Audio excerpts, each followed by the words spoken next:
আমাদের দেশে হয়তোবা হয় না। সংবাদকর্মীদের সাথে একই কাতারে বসে আশরাফুল মাহমুদুল্লাহ রিয়াদদের কথা শুনছেন বিসিবি সভাপতি তামিম ইকবাল খান। আগস্টে ইংল্যান্ডে হবে ওয়ার্ল্ড চ্যাম্পিয়নশিপ অফ লিজেন্ডসের তৃতীয় আসর। সেখানে প্রথমবারের মতো খেলবে বাংলাদেশ। তামিমের খেলার কথা থাকলেও তিনি থাকবেন কিনা তা এখনো অনিশ্চিত।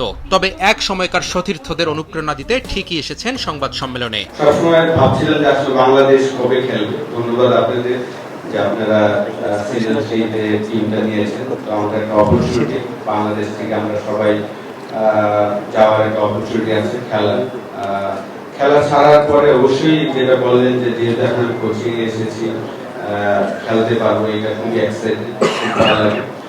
আমাদের দেশে হয়তোবা হয় না, কিন্তু অন্য দেশে কিন্তু সবাই কোচিং লাইনে থাকলেও তারা কিন্তু অফ ডেতে খেলতে পারে। খেলাটা অবশ্যই খুবই প্রতিযোগিতামূলক এবং আশরাফুল যেটা মেনশন করলো যে লাস্ট ইয়ার ডেলিভারিয়ার 4 ম্যাচে 4টা 100 করলো। তো ইউ ক্যান গেস ওই ক্রিকেটের কম্পিটিশনটা কতটুকু ইম্পর্টেন্ট, এবং আমরা ওটার জন্য প্রিপারেশন নিচ্ছি এবং উইল বি ইনশাআল্লাহ গোইং ফর দ্য চ্যাম্পিয়নশিপ। টুর্নামেন্টে অংশ নিবে 6 দল। নিজ নিজ দেশের হয়ে মাঠ মাতাবেন AB de Villiers, Yuvraj Singh, Chris গেইলের মতো তারকা ক্রিকেটাররা। বাংলাদেশের জার্সিতে রিয়াদ আশরাফুল খেলবেন।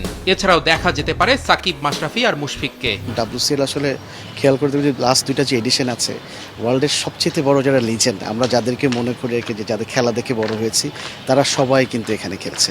সো ওই জায়গা থেকে এখন খেলা করে আমরা চিন্তা করলাম যে আসলে ওয়াই নট বাংলাদেশ, আমাদের যারা বাংলাদেশে যারা লিজেন্ড আছে তাদেরকে আমরা কীভাবে দেখতে পারি।